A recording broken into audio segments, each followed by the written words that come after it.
Coming up on The World Today. Demonstrations continue in Belarus, calling for an end to violence against protesters and the resignation of President Lukashenko.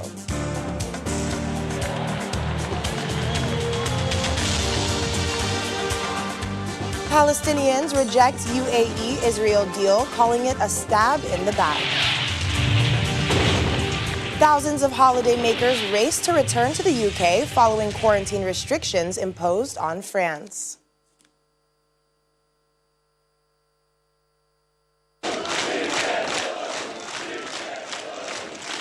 Tens of thousands of people have taken to the streets for a sixth consecutive day in Belarus, demanding that President Alexander Lukashenko resigns. More state factory workers joined mass protests today, announcing a strike until there's an end to violence, an end to the detention of peaceful protesters, and a fair and transparent election. Hundreds have been released from jail after being interned during the violent state crackdown on demonstrations against President Lukashenko's controversial re-election last Sunday. Hundreds of friends and relatives, many of them in tears, stood outside a detention center in Minsk, waiting to give food, water, and blankets to people emerging from inside in the early hours of Friday. Several newly freed protesters have described how they were deprived of water and sleep, given electric shocks, burned with cigarettes, and beaten by guards.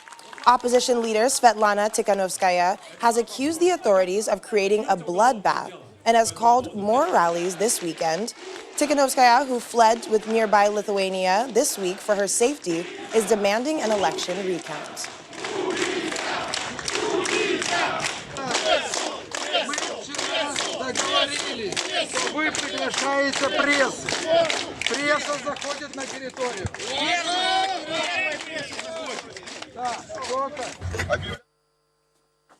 Meanwhile, the U.S. Secretary of State Mike Pompeo says the agreement between Israel and the United Arab Emirates to normalize diplomatic ties is an important step for stability in the Middle East. In a joint news conference with his Austrian counterpart, Mr. Pompeo also said the United States would do everything in its power to extend the international arms embargo on Iran under discussion at the United Nations.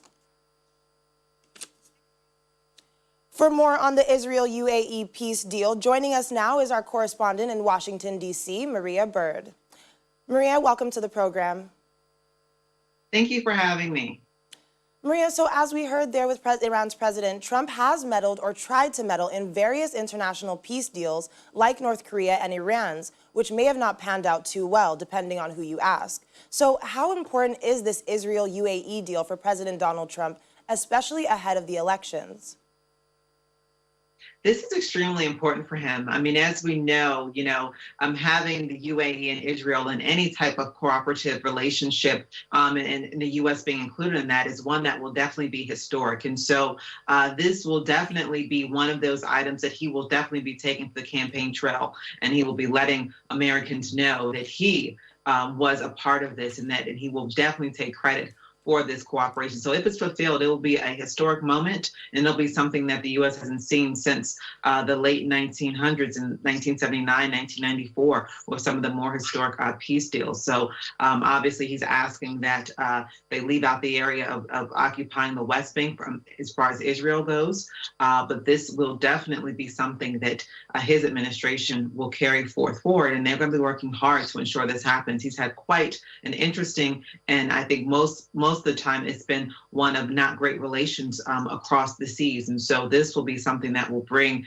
some of the foreign affairs issues that he's grappled with over his administration. It'll bring it together and potentially be something that he will warrant as he will say he's a hero for.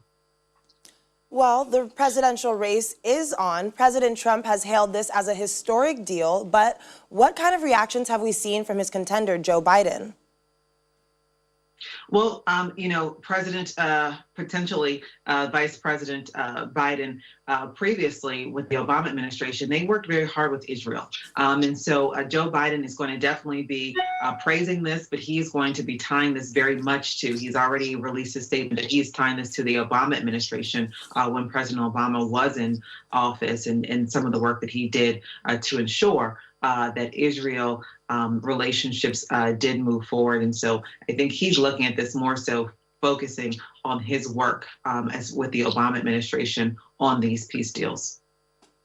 Well, thanks a lot, Maria, for joining us today. Have a lovely weekend and stay safe. Thank you for having me. Palestinians have reacted with shock and dismay after U.S. President Donald Trump unveiled an agreement between the United Arab Emirates and Israel to normalize ties, with some calling it a stab in the back. The deal pledges full normalization of relationships between the two countries in the areas of security, tourism, technology, and trade in return for suspending Israel's annexation plans in the West Bank. The United Arab Emirates has become the first Gulf Arab country to reach a deal on normalizing relations with Israel. Well, thank you very much. This is very important. The so-called Abraham Agreement, announced by United States President Donald Trump on Thursday, secures an Israeli commitment to halt further annexation of Palestinian lands in the occupied West Bank. However, addressing reporters later in Tel Aviv, Israeli Prime Minister Benjamin Netanyahu said he agreed to delay the annexation as part of the deal with the UAE, but the plans remain on the table. In a statement issued by his spokesman, Palestinian President Mahmoud Abbas had announced the accord, calling it a betrayal of Jerusalem and the Palestinian cause. Similarly, Iran has strongly condemned the agreement, calling it an act of strategic stupidity and a dagger that was unjustly struck by the UAE in the backs of the Palestinian people and all Muslims. In Turkey, President Tayyip Erdogan says the country is considering closing its embassy in Abu Dhabi and suspending diplomatic ties with the United Arab Emirates over its accord to normalize ties with Israel. In Jordan, it's mixed reactions.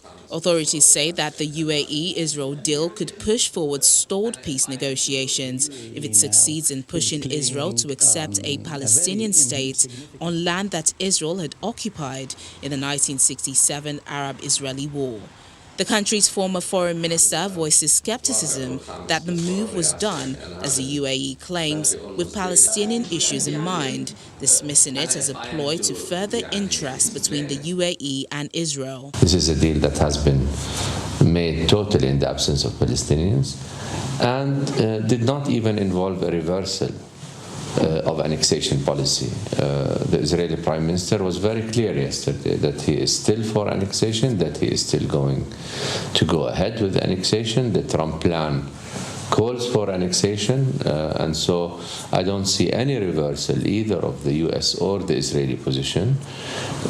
What has happened yesterday is simply a ploy to justify a bilateral deal because of bilateral interests that has in my view, little to do, if anything, with the Arab-Israeli conflict. U.S. President Donald Trump calls the deal a truly historic moment. It marks only the third Israeli-Arab peace deal since Israel's declaration of independence in 1948, after Egypt and Jordan.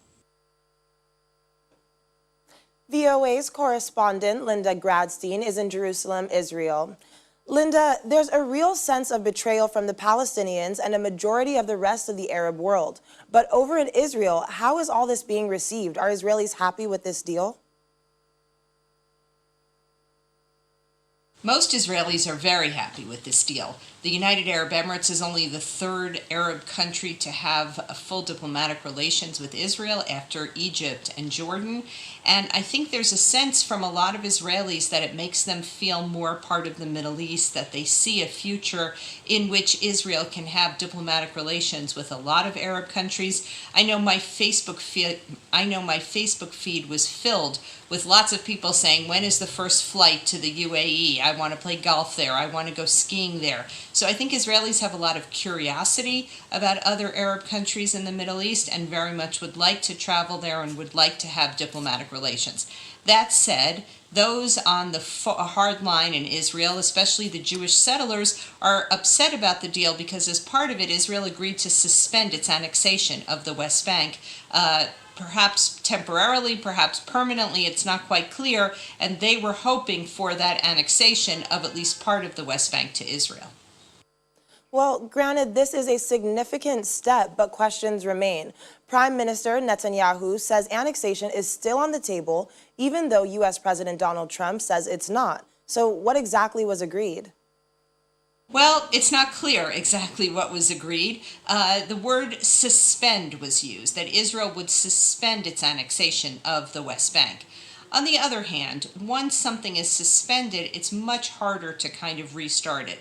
So even though Benjamin Netanyahu may say that it's only temporary and that it's still on the table, I think the understanding is that it really is not going to happen, at least before the elections in November. And if there's a different result, for example, if Joe Biden wins that election, then of course that it would again be much more difficult for Israel to annex any part of the West Bank.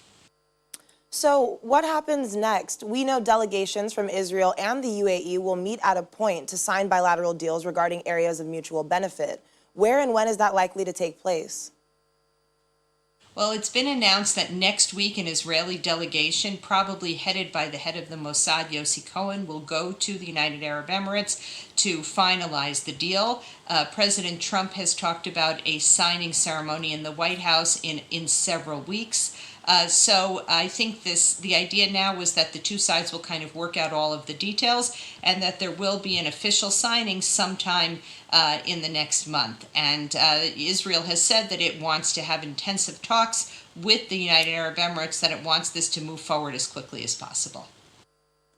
Well, thanks so much for your time, Linda.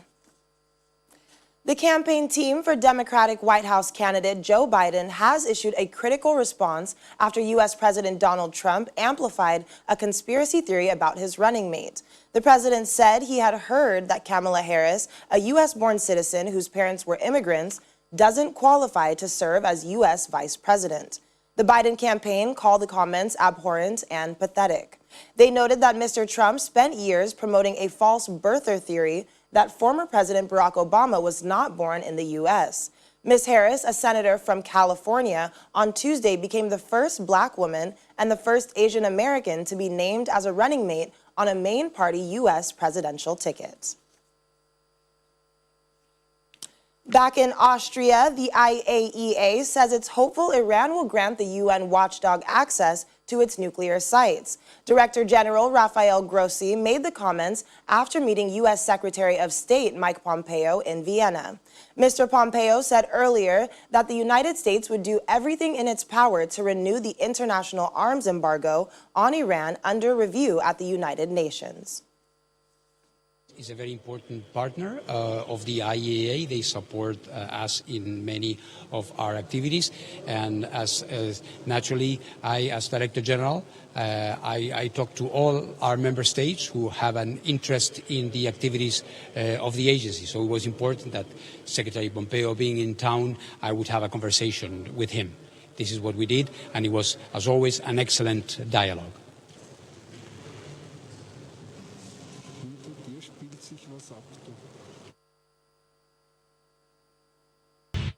Thanks so much for staying with us. Afghanistan's government has started releasing the last 400 Taliban prisoners, paving the way for long-delayed peace talks. Officials say 80 prisoners were set free on Thursday, some whose crimes included attacks on Afghans and foreigners. The release was a condition to begin negotiations to end 19 years of conflict in the country. Peace talks are expected to start in Qatar within days of the full release. Beirut blast victims and their representatives have appealed to the UN Security Council for an international investigation and the referral of the explosion to an international court. They say only an independent probe would deliver justice to those affected by the incident, which killed 172 people and prompted the government to resign. Lebanese have been staging angry protests against the political elite, blamed for the country's many woes even before the August 4th blast, which injured 6,000 people, damaged swaths of the Mediterranean city, and left 300,000 homeless. Some 30 people remain missing. Humanity. in the name of the victims and upon their request, we are demanding from the United Nations Security Council to immediately decide to send a fact-finding, independent international fact-finding mission and an international investigation to investigate this crime against humanity, this massacre, this huge, this unprecedented criminal act. This is what we are demanding. Our appeal today is to the people of the international community. Is it acceptable today that people would find their homes shattered, their families killed, their hopes and their dreams killed as well, with no justice, in all impunity? Is it normal that the people of this international community accept that their leaders and their countries keep on playing with our country as if it was a chess piece, with complete disregard to our futures and what we have built? I have to believe that the answer is no.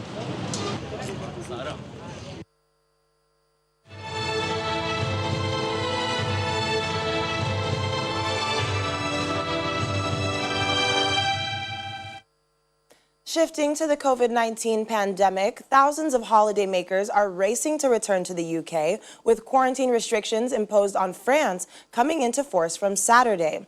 The 14-day isolation requirement also applies to people arriving from the Netherlands, Monaco, Malta, Turks and Caicos, and Aruba. Eurotunnel trains are booked up while air travelers face steep prices and extra ferry services have been added. Here's more on this and other developments on our COVID-19 Global Update. Travellers are rushing to get back to the UK after authorities announced that all arrivals from France and the Netherlands will be subject to a 14-day quarantine starting on Saturday. France says the UK decision will lead to reciprocal measures. Elsewhere in Europe, all Spanish regions have agreed to order the closure of nightclubs and to ban smoking in outdoor areas when keeping a safe distance is impossible.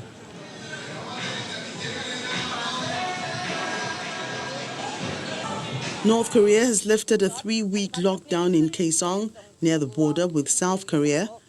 The North says the city had been closed after a man who defected to the south crossed back, showing symptoms of COVID-19. In New Zealand, authorities have announced a 12-day extension of the country's COVID-19 restrictions. In keeping with our precautionary approach and New Zealand's philosophy of going hard and going early, today Cabinet has agreed to maintain our current settings for an additional 12 days, bringing us to a full 2 weeks in total. The action follows the discovery on Tuesday of the country's first COVID-19 infections in 102 days in a family in Auckland. Since then, officials have identified a total of 29 cases, all linked to the same cluster.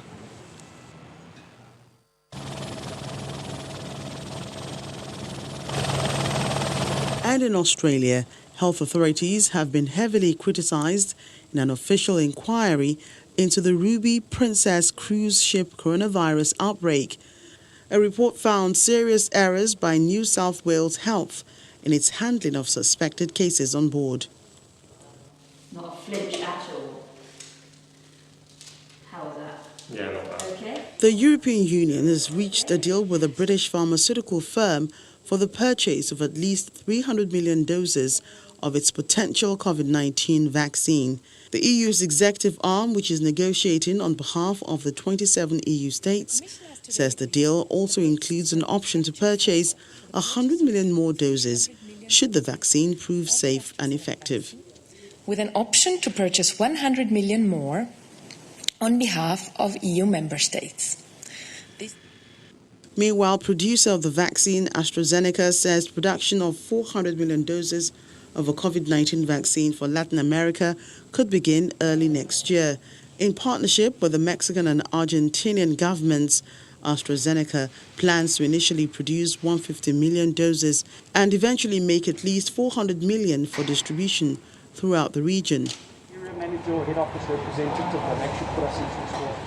And the Africa Centers for Disease Control and Prevention says 7 African countries will begin administering coronavirus antibody tests next week as part of efforts to understand how widespread the infection is on the continent.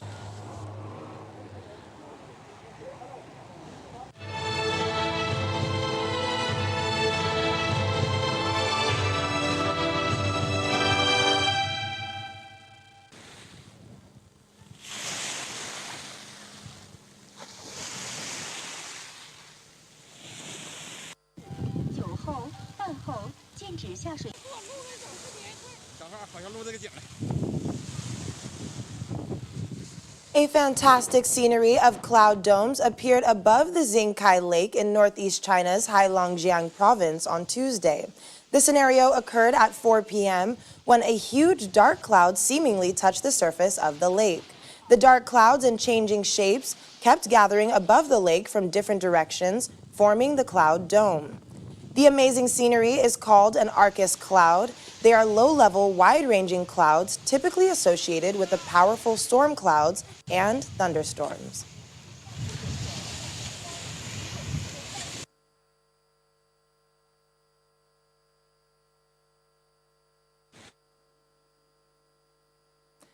Well, that's all for the world today. Thank you so much for joining us. I'm Akaite Afia. Have a great weekend and stay safe.